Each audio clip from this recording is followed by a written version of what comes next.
Oh, Natlan. Natlan, Natlan, Natlan. You've been everyone's little punching bag since you came out, haven't you?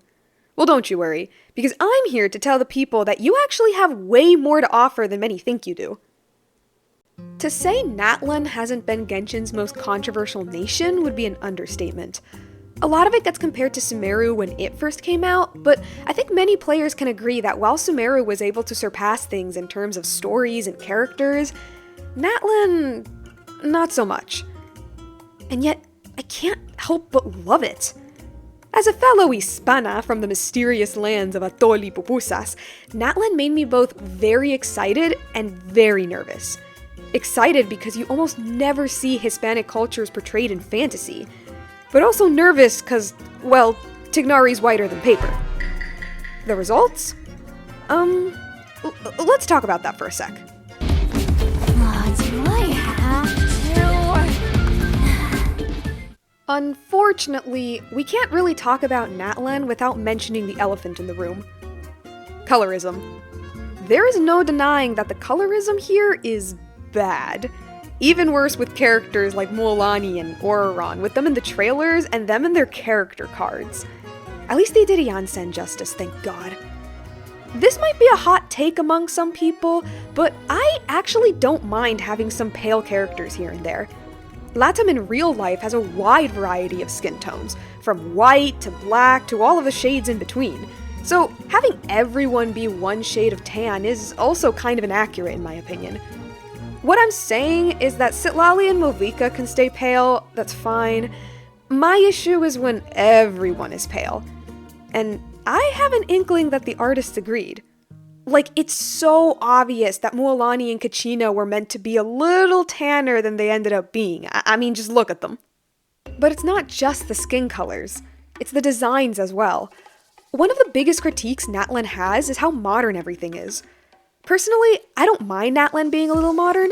I actually think it's a cool subversion for a tribal society, and it almost makes it seem like the tribal lifestyle is a choice. But once you put in DJs and motorcycles into the mix, yeah, it starts getting a little weird. The reason it works for Fontaine, I think, is because everything is still very industrial. They have guns, yes, but those guns are like muskets and cannons. And it works for Sumeru as well, because the technology in Sumeru is so advanced, it's basically magic. Like, you can't look at Deshret's technology and not say that's basically magic. They try to remedy this by saying that Natlan used remnants of ancient dragon technology, but, like, look at this. This is way closer to Sumeru's tech than Fontaine's. It makes everything more like an incoherent mess than a proper blend of the archaic and the advanced. Movika's probably the worst of this. Like, honey, I'm from the areas Natlan is based on. There's only 2 climates there. Hot as balls and the crotch of hell. A tad cooler if you're in the mountains. It's hot in McKinney. So tell me, why oh why is the Archon, who's just a normal human by the way, wearing a leather leotard? Oh right, 'cause biker. But hey, all of this could have been feasibly ignored if the stories and characters were great, right? Well, I like Natlan's story. I really do. But I feel like it was more so for the ideas it presented than the actual execution. Because they had some really cool ideas. They just didn't implement them very well. And I think that resulted in the neglect of one very crucial idea. Where is the war in the nation of war?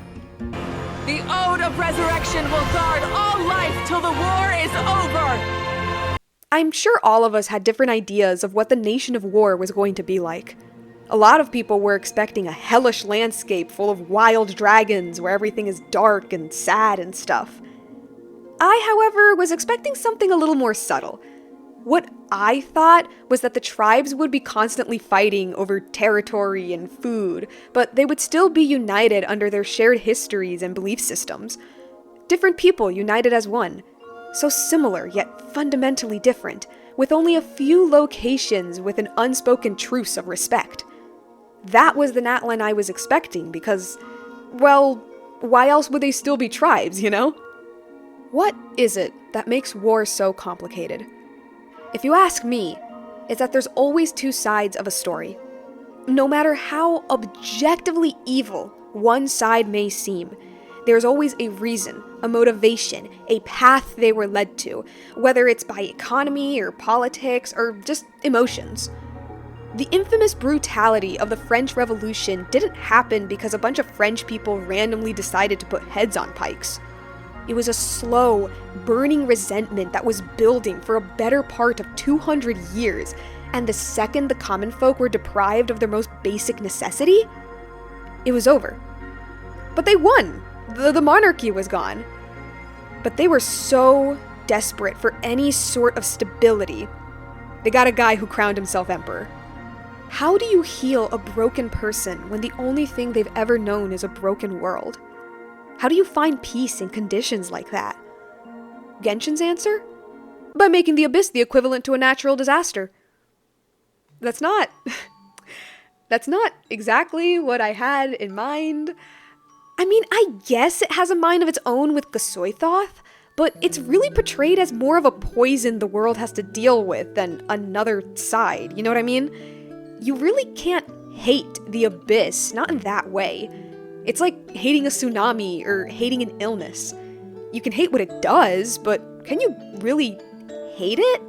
I understand that Natlan couldn't be Fontaine, where it kinda hyper-focused on its own thing. We're getting pretty far into the main story, so we have to start focusing on Conria and the Fatui and the Abyss and all of that. But, I don't know, I feel like there could have been a better way to do it. But what if I told you that there was a better Natlan, just beneath the surface? A Natlan rife with political tensions, violence, and even weapons of mass destruction. That Natlan is in the past. I knew you'd pull through. To keep the plan on track, I thought I'd give you a lift here. In the lore of Natlan, they make it very obvious that this is a war-torn land. The tribes actually fight each other, and even when they're in a truce, it could still be easily broken. And it wasn't just innocent humans fighting the abyss. It was humans themselves being brutal towards each other. They were given the gift of the primal flame, and they used it for their own personal gains. But hold on there, the dragons weren't completely in the right either. The tribes didn't live with dragons, they lived at the mercy of dragons. Deals were offered, pacts were made, all so they could just have a chance to continue living in the cursed land they couldn't leave. And to make things worse, the dragons wanted it this way. They actively kept the tribes in a constant state of war so that they could never unite or rebel against them. When the dragon sage gave the primal flame to Cha'ak, they were out for his arrest. When a dragon's adopted human daughter joined Xbalanque and his gang, they wished for her execution. And with Och-Kan, a quick little prick and he'd be out. Of course, not all of dragon society was like this. Many actually highly respected Xbalanque, but it was clearly not enough for both sides to make peace. The conflict between humans and gods and dragons in Genshin is a rather complex one. I see many people who say that Teyvat belonged to the dragons, so why don't we just give everything back? And it's the same in Natlan. It was the final refuge the dragons had. Shouldn't they have control over the land? But it's the home of the humans as well. Humans who have no option but to stay. And after being there for thousands of years, it's a bit insane to say that the land doesn't belong to them too. Don't get me wrong, the humans did not treat dragons well at all, even in other nations. But the dragons weren't much better either. Again, even in other nations. So it makes complete sense why Waxaklahun Ubah Kan, a rarity of his kind, thought of this perfect world of coexistence. As their culture and civilization is transmitted through the generations and their faith grows, the people will go from strength to strength and reach heights that even I cannot dream of. At first glance, Xbalanque seems to have the same issues as with Malika. He's confident, he's brave, he's a jokester, but he's also really smart and serious. But I think the difference between them is how his confidence is presented. Xbalanque was an unpredictable variable. He was just a normal guy who wasn't part of anything. So when he slayed Xuya, it threw a wrench into everything. According to Neuvillette, the duel seemed to have been agreed upon by both parties. So this means this man literally just walked up to a sovereign, let me repeat, a sovereign, and went, "Hey, wanna fight?" Like, brother, what? The way he speaks to Renova, I think, is also telling. Anybody who knows Genshin lore knows that the Shades are a big deal. Hell, even the Archons dare not say their names. So, again, this is a normal human chatting with the Shade of Death. Like if it was nothing. Even Renova was like, you got a stupid amount of confidence to speak to me like this. Homeboy knew he had plot armor and exploited the hell out of it. But I think it all clicks when he tells us that him reviving at the end of the war was a bet. It was all a what if, implying that he himself probably wasn't sure his plan would work. He was confident in it, obviously, but there's still a small possibility they could lose. What would happen then? You see, Xbalanque had a little secret. A little machine that the Pyro Dragon created in the event that the Abyss was too powerful. That machine was the Huitzilopochtli. The plan for it was to turn everything into pure phlogiston, which is basically the matter where all of the elements come from. Everything would be gone, but the Abyss would be eradicated. And the consciousnesses that remain would be safe for all of eternity. When the Dragon Sage learned of this, he obviously thought it was crazy. Anybody would look at that and immediately try to destroy it so that no one could have access to such a power again. And yet, Xbalanque did not. When he slayed Xuecolotl, he split one of his eyes into 2 golden entities, the key to turning on the machine. He gave one half to Waxaklahun, and he kept the other for himself. He didn't destroy it. He didn't lock it away. He just kept it. And that, I don't know, it makes me think. What this is a weapon of mass destruction, one that would cause irreparable harm to the land neither groups can leave. And he kept it. Xbalanque didn't seem to have told anyone, and he very well might have been the only Pyro Archon who knew. And okay, yes, he did give the other entity to Waxaklahun, who at the time swore to never use the machine. But he was still the same. He never tried to destroy it, and in the Little One quest, straight up considers it. To me, it gives me the vibe of, we'll try our best not to use it, but just in case, we'll come prepared. And, of course, the messy subjectivity of what exactly is such a case. Am I reaching? Probably. But to my brain, it gives Xbalanque so much more to his character and actually shows that this overconfidence has a limit. And a very, very complicated one too. I could even say that the whole passing Archonhood from human to human is similar. How can we ensure that the next person will be good or use their powers in an ethical manner? The truth is, you can't. And that is shown perfectly with Och-Kan.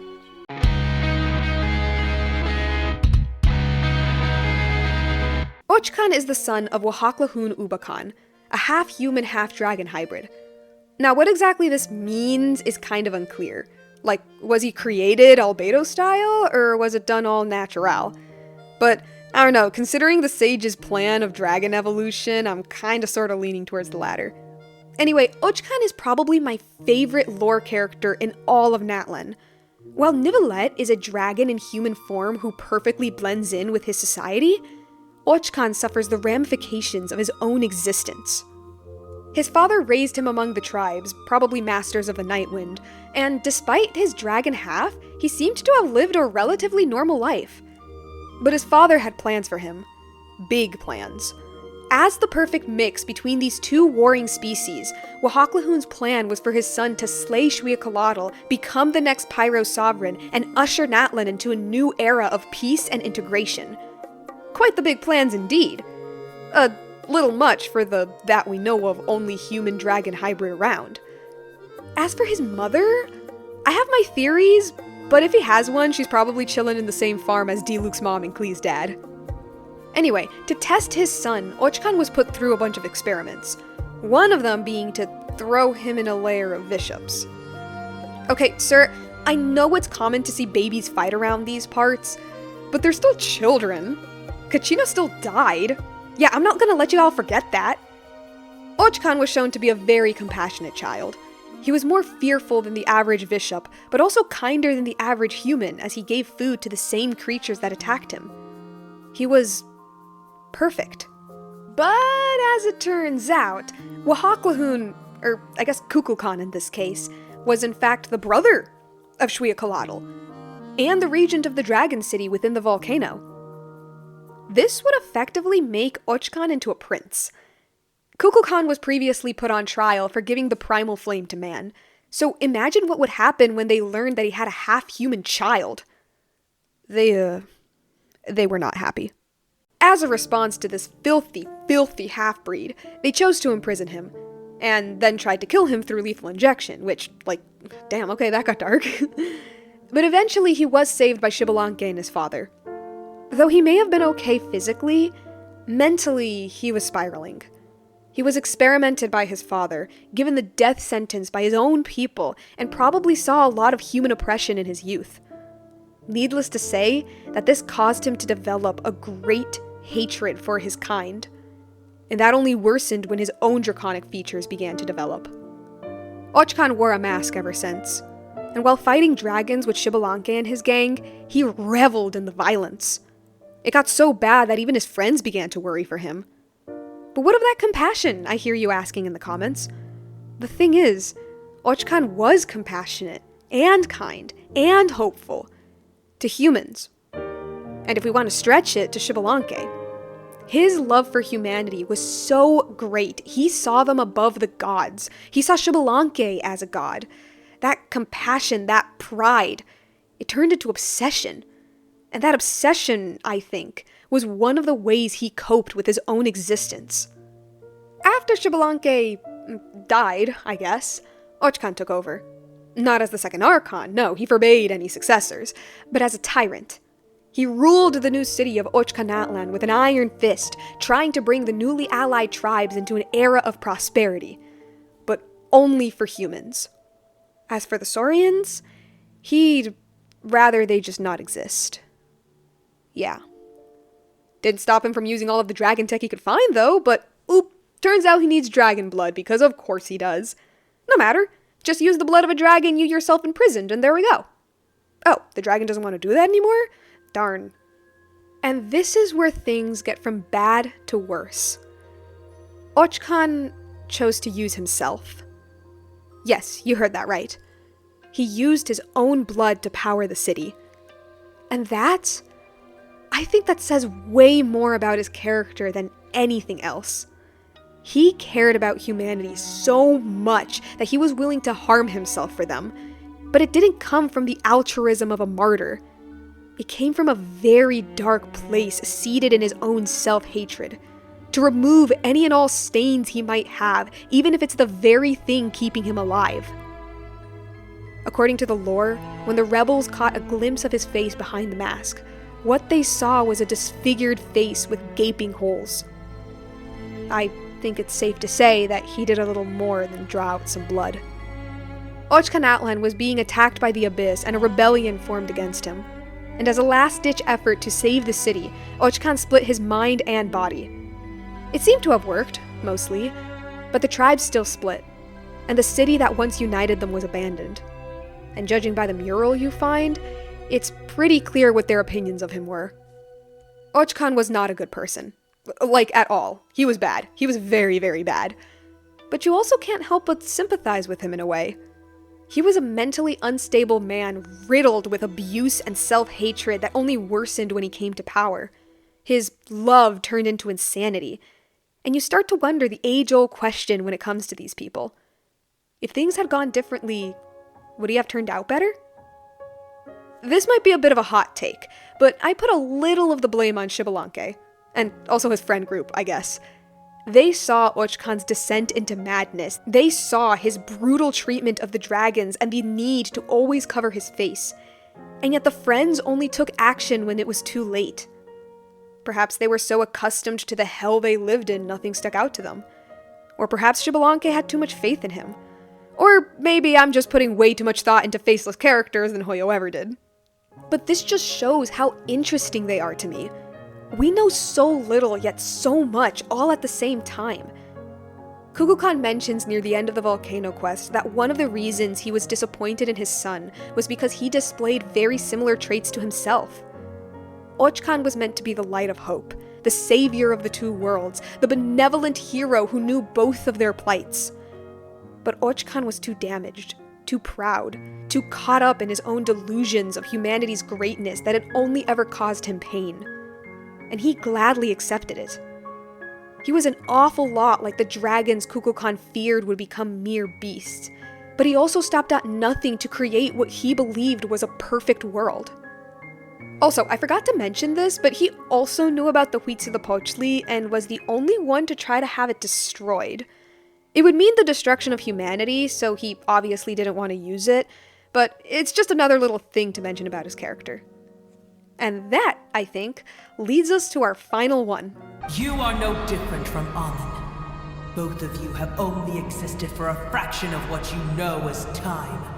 Now don't let the cold scientist with a death ray fool you, for Waxaklahun, or Och-Kan in this case, was a rather nice guy. After the primordial one took most of their land, he witnessed the slow degradation of his species. Dragons, despite their strength, had the ability to evolve. Humans could not. And as the years went on, he saw this intelligent species slowly turn into what would basically become pets.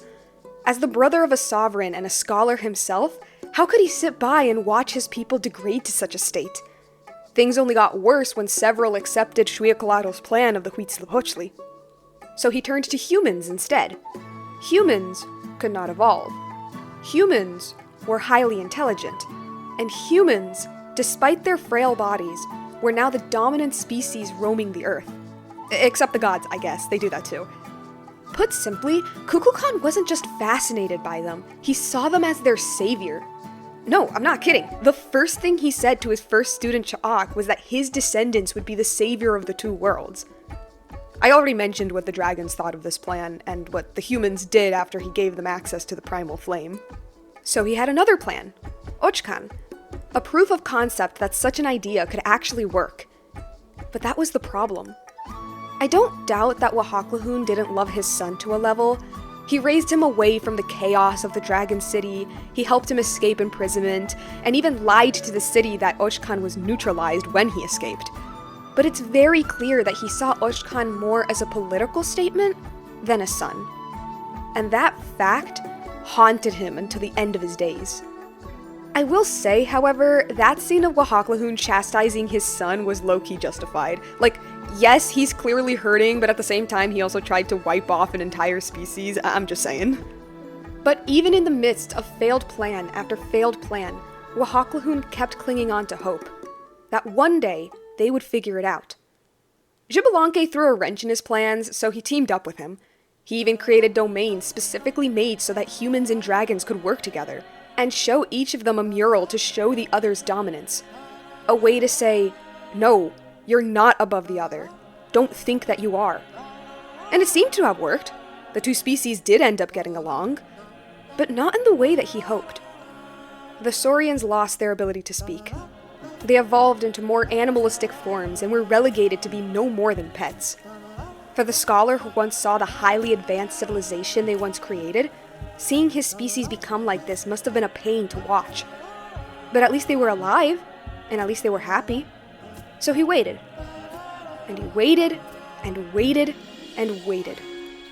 It's not clear when he first gave the primal flame to Cha'ak, but since they mention how they once came from the primordial civilization, it makes me think that it was a long, long time ago.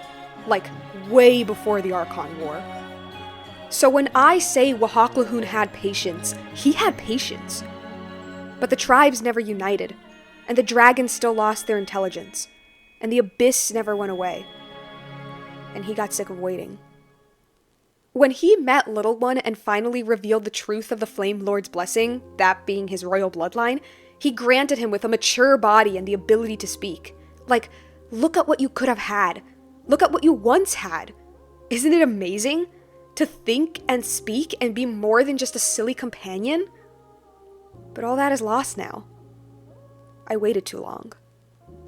He takes the little one to the Huitzilopochtli and gives him the choice to turn on the machine or to let it pass. But wait, I hear you saying, if he wanted to turn it on, why didn't he just do it himself? He had one of the golden entreaties. All he needed to do was find the other. So why? Well, it's really simple. He couldn't bring himself to. He gave up, or at least that's what he thought, but once at the machine itself, he hesitates. So instead, he seeked out one of his brother's descendants, that if anyone would be able to make that choice, it'd be them. But even if you choose to do so, he doesn't seem happy. No, he's almost regretful, wondering if he could have made that choice years ago, but also not. But he's so indecisive that he just lets it pass. As the sage, the regent, the friend of an Archon, and brother to a dying sovereign, he always had to be the one to make the decisions. And for once, he wants someone else to do it instead. If you choose to cancel, which I guess is the canon one, Waxaklahun tries to resist, but in the end also accepts the Saurian's choice. And there he comes to realize two truths about himself. That after thousands of years of calling his brother's machine insane, there he was standing right before it.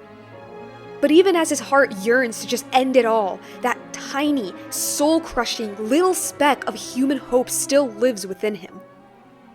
Why else did he raise his son among the tribes, even after witnessing what they did with the primal flame? Why else did he leave the choice to a Saurian so close to humanity? But then why was he standing there? Waxaklahun will never be Xbalanque, but even though his very nature rejects it, he understands him now. He knows what it's like to lose hope, to want to destroy it all and begin life anew, because when that very hope causes you to see exactly what you feared, what else can you do? Waxaklahun Ubah Kan, I think, is a great example of the you either die a hero or live long enough to become a villain type thing. A lot of what he does is pretty messed up, but you can see how he got there. How these naive dreams turned into desperation and eventually disillusion. He pushed through the world's cruelty but continued to only ever witness more of it. And at some point, when does the cruelty just become a fact of life? Oh, but he still has hope, I hear you say. Yeah, he does.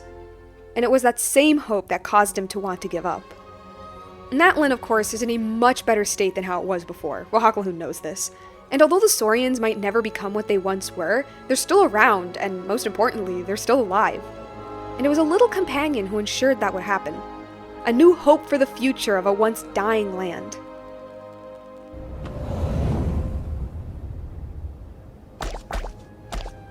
Now, am I saying they should have replaced the Archon Quest with all of this?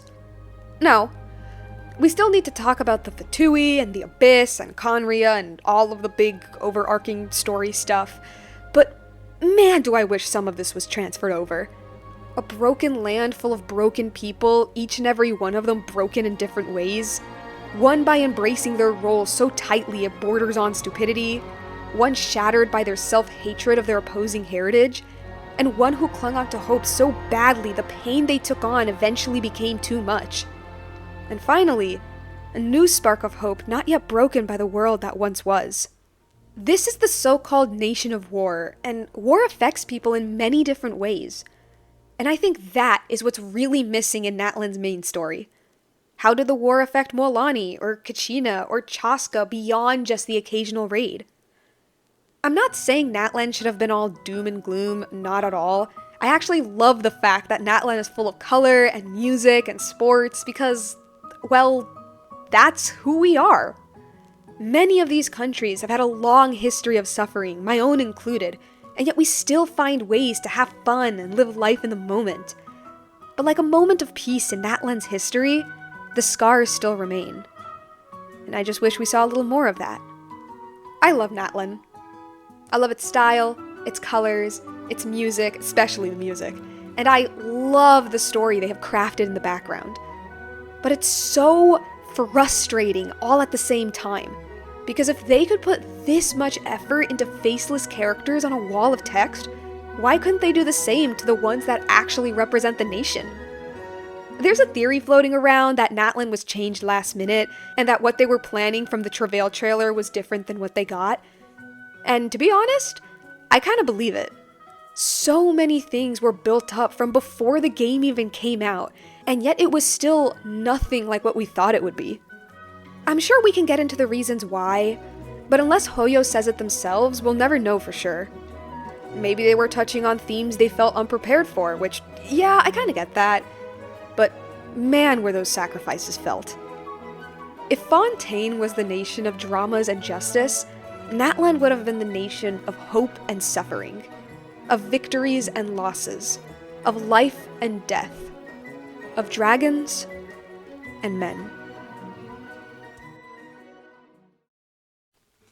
I can't stand this indecision, married with a lack of vision. Everybody wants to rule the... Say that you'll never need it. One headline, why believe it? Everybody wants to rule the world.